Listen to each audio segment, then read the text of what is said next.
Hello दोस्तों, स्वागत है आपका एक बार फिर से निखिल विद स्टडी में। दोस्तों आज मैं आपको बताऊंगा विलोपन विधि और प्रतिस्थापन विधि कैसे निकालते हैं, ये समीकरण किस तरीके से हल होंगे और इनका सरल तरीका क्या होगा और सरल भाषा में मैं आपको बताऊंगा। ठीक है दोस्तों, चैनल पर नए हैं तो चैनल को सब्सक्राइब कर लेना और इसको शेयर कर देना। तो दोस्तों समीकरण निकालने का सबसे आसान जो तरीका होता है वो है कि हम समीकरण को सबसे पहले इक्वल कर लेते हैं। हमको अगर y का मान निकालना है तो x को इक्वल करके इसको काटना पड़ेगा। ठीक है दोस्तों, तो सबसे पहले हम क्या करते हैं, समीकरण एक, इसको हम समीकरण एक का नाम देते हैं। ठीक है दोस्तों, और ये समीकरण दो है। ठीक है, इसे समीकरण दो का नाम दे देते हैं।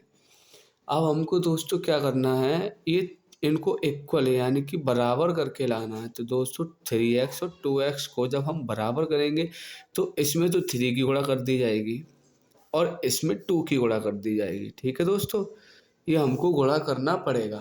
ठीक है, गुणा करने के बाद 2 की 3 से जब हम गुणा करेंगे तो दो तियाँ कितना हो जाएगा, 2 तियाँ हो जाएगा 6। ठीक है, 2 तियाँ 6 कितना हो जाएगा, 2 तियाँ 6। जैसे ये 2 की गुणा हम 3 से करते हैं। ठीक है, तो हो गया 6, और फिर इसी 2 की जब हम 4 से करते हैं तो 2 चौक 8, 2 चौक 8 भाई। ठीक है, और 2 की 10 से करेंगे तो कितना आ जाएगा, 20। ठीक है दोस्तों, उसके बाद 3 की 2 से करते हैं तो 3 दूनी 6x, माइनस है बीच में माइनस, 2 की 3 से करेंगे तो 2 तियाँ 6y। ठीक है, उसके बाद 3 की 2 से करेंगे तो 6। दोस्तों ये हमारे पास समीकरण 3 बनकर आ गया और ये समीकरण 4 बन के आ गया। ठीक है दोस्तों, अब हमें क्या करना है कि समीकरण 3 और समीकरण 4 को हल करना है। तो दोस्तों हमें क्या करना है, साथ ही साथ में लिखना पड़ेगा अगर एग्ज़ाम में अच्छे नंबर लेकर आना है तो। ठीक है दोस्तों, तो हम लिखेंगे समीकरण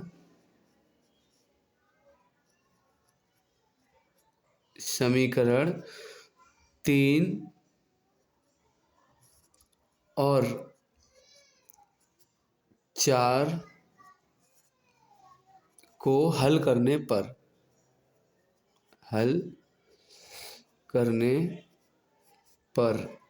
ठीक है दोस्तों, ये समीकरण 3 और समीकरण 4 को हल करने पर हमें क्या करना है, ये लिखने के बाद इसको उतारना है। 6x प्लस 8y बराबर 20, उसके बाद 6x माइनस 6y बराबर 6। दोस्तों हम जब भी या तो नीचे वाले को माइनस करते हैं या प्लस करते हैं, और ये सेम संख्या है, ये प्लस की है ये माइनस की है, अगर हम इसको माइनस का करते हैं तो ये सभी संख्याएं माइनस की होंगी। ठीक है दोस्तों, और ऐसे हम एक लाइन काट देते हैं और इन सबको आप घटा देंगे। दोस्तों 6x में से जब माइनस का 6x जाएगा तो कुछ भी नहीं बचेगा। ठीक है, उसके बाद प्लस का 8y और माइनस के 6y, माइनस और ये हमें घटाना है। तो दोस्तों माइनस माइनस तो प्लस हो जाएगा। अब 6x और 8y कितना हो गया, 14y। कितना हो गया, 14y, और ये माइनस का 6 है, और 20 में से अगर माइनस के 6 जाते हैं तो यहाँ पर भी 14 बचेंगे। ठीक है दोस्तों, उसके बाद बाई ऐसे ही लिख लेंगे, और बाई के साथ वाली साथ संख्या हमेशा नीचे जाती है। तो साथ वाली संख्या 14 है तो ये आ गई नीचे। दोस्तों जब 14 से 14 को काटते हैं तो आंसर कितना आएगा, 1। कितना आएगा आंसर, 1। ठीक है दोस्तों, तो हम लिख देते हैं बाई बराबर 1। दोस्तों हम ये y का मान लेकर आ गए हैं। अब दोस्तों y का मान हमको समीकरण 1 में रखना होगा। तो दोस्तों समीकरण 1 में रखना होगा तो हम पहले लिख लेंगे, जिससे कि हम एग्ज़ाम में नंबर अच्छे से ला पाएँ। तो दोस्तों हम लिखेंगे y का मान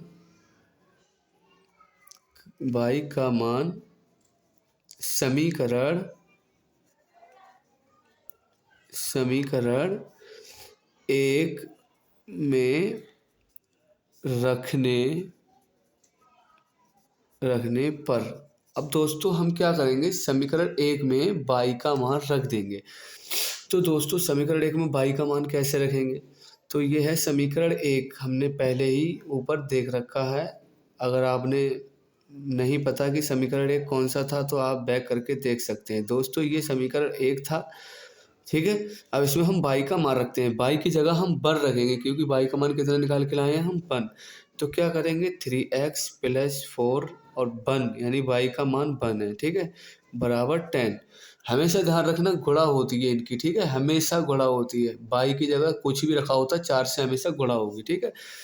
तो दोस्तों हमें क्या करना है, 3x तो ऐसे ही रखना है, प्लस 4 एकम 4 बराबर 10 हो गया। उसके बाद 3x ऐसे ही और बराबर ये 10 है, लिख लिया, और ये 4 जब हम इक्वल से इधर लाते हैं तो ये माइनस का हो जाता है दोस्तों। तो 3x बराबर 10 में से 4 गए तो 6, ठीक है दोस्तों, कितने बचे 6। अब हमें क्या करना है, 3x आपको पता है एक्स वाई जेड कुछ भी हो, x के साथ वाली संख्या हमेशा बटे में जाती है, तो हम यहाँ पर लिख लेंगे ओनली x बराबर 6, और जो साथ में जो 3 है ये आ जाएंगे हमारे नीचे बटा में। तो दोस्तों 3 से जब हम 6 को काटते हैं तो 3 दूनी 6, तो हमारा यहाँ पर x का मान कितना आ गया 2। तो दोस्तों इस तरीके से हम विलोपन विधि द्वारा x का और y का मान निकालते हैं, ठीक है दोस्तों। अब आइए नेक्स्ट दोस्तों, ये है प्रतिस्थापन विधि। प्रतिस्थापन विधि, इसको हम समीकरण 1 का नाम देते हैं और इसको हम समीकरण 2 का नाम देते हैं, ठीक है दोस्तों। तो सबसे पहले हमें क्या करना होगा, समीकरण 1 से इसको पहले इसका मान निकालना होगा, ठीक है। तो समीकरण 1 से मान हम कैसे निकालेंगे, तो हम निकालेंगे x, ठीक है। x हमें पहले लिखना होगा दोस्तों, यहाँ पर हमें लिख लेना होगा। लिखना कैसे है मैं बताता हूँ दोस्तों। सबसे पहले हमें लिखना होगा समीकरण 1 से हल करने पर, ठीक है, इस तरीके से समीकरण 1 से हल करने पर, ठीक है दोस्तों, हल करने पर दोस्तों हमें ये लिख लेना होगा, क्योंकि नंबर जब हमें एग्जाम में अच्छे लाने होते हैं तो ये चीज़ लिखनी ही पड़ती है दोस्तों, ठीक है। तो समीकरण 1 से हल करने पर, तो दोस्तों समीकरण क्या है, x प्लस वाई बराबर 14। तो ये x बराबर 14, और जब ये वाली संख्या इधर उठ के जाती है तो ये माइनस के बाई हो जाते हैं, ठीक है दोस्तों। ये हमारी जो है समीकरण 3 हो गया, ठीक है दोस्तों, समीकरण 3। अब हमको दोस्तों क्या करना है, x का मान अभी x का मान हमारा निकल के आ गया है, तो दोस्तों ये x का मान हम समीकरण 2 में रख देंगे, ठीक है दोस्तों। ये ऊपर 2 है समीकरण, हम x का मान समीकरण 2 में रख देंगे, तो दोस्तों हमारे लिए y का मान निकल के आ जाएगा। तो हमें लिखना पड़ेगा समीकरण, ये शॉर्टकट में समीकरण है, ठीक है। समीकरण जो है 2 में ये वाला x का मान ये निकल के आया है, तो समीकरण 2 में x का मान रखने पर तो दोस्तों हम क्या करेंगे, समीकरण 2 में यानी कि x माइनस वाई बराबर 2, ये समीकरण 2 था, इसमें हमें y का मान x का मान रखना है, तो x की जगह पर हम ये लिखेंगे, x का हमने ये मान लगाया तो x की जगह पर 14 माइनस वाई, और ये माइनस वाई बराबर 2, ठीक है दोस्तों। उसके बाद क्या होगा दोस्तों, ये तो है 14, ठीक है, और ये माइनस वाई मिलकर 2y होगा, ठीक है, 2y बराबर 2, ठीक है। उसके बाद क्या होगा दोस्तों, -2y तो ऐसे ही रहेगा, ये 14 जब इधर उठ के जाएंगे तो माइनस के हो जाएंगे, 2 ऐसे ही और 14 माइनस के हो गए, ठीक है दोस्तों। उसके बाद 2y तो ऐसे ही लिख लेंगे, बराबर 14 में से जब जो 2 जाते हैं तो माइनस का 12 बचेगा, ठीक है, माइनस से हम माइनस काट लेते हैं। उसके बाद क्या होगा, 2y बराबर 12 बचेंगे दोस्तों, ठीक है। जब 12 बचेंगे तो हमें क्या करना होता है, बाई X Z A B C D कुछ भी हो, उसके साथ कोई भी संख्या होती है वो हमेशा बटे में जाती है, तो बाई तो हम ऐसे ही लिख लेंगे, और 12 बटे नीचे आ जाएगा 2 से जब हम 12 को काटेंगे तो 2 छक्का 12, तो दोस्तों बाई बराबर हमारा मान कितना निकल के आ गया 6। तो दोस्तों इस तरीके से हम प्रतिस्थापन विधि को करते हैं, ठीक है दोस्तों।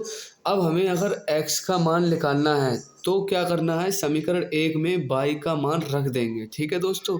तो हमें लिखना होगा समीकरण 1 में y का मान रखने पर, समीकरण 1 में y का मान रखने पर, ठीक है दोस्तों, रखने पर। तो दोस्तों ये तो है हमारा समीकरण 1 ये वाला समीकरण 1 है हमारा। तो दोस्तों समीकरण 1 में हम रख देते हैं, ठीक है दोस्तों। समीकरण 1 लिख लेते हैं पहले, x + y बराबर 14 लिख लिया हमने, ठीक है दोस्तों। 14 लिखने के बाद क्या करना होगा, अब हमने जो है y बराबर 6 निकाला था मान, वहाँ पर y बराबर कितना निकाला था, 6। तो हम x की जगह x तो ऐसे ही लिख देंगे, ठीक है दोस्तों। x तो हम ऐसे ही लिख देंगे। उसके बाद y का मान है 6 बराबर 14, ठीक है दोस्तों। फिर क्या होगा हमारा, x ऐसे ही, और जो प्लस के 6 होते हैं बराबर मतलब इस साइड पर जाकर माइनस के हो जाते हैं, तो माइनस का हमने 6 रख दिया। तो x बराबर 14 में से जब 6 जाएंगे तो बचेगा 8। तो दोस्तों इस तरीके से हम समीकरण को हल करते हैं, और प्रतिस्थापन विधि और विलोपन विधि इस तरीके से हल होगी दोस्तों। और आपको आई होप समझ में आया होगा। तो आज के लिए इतना ही, धन्यवाद।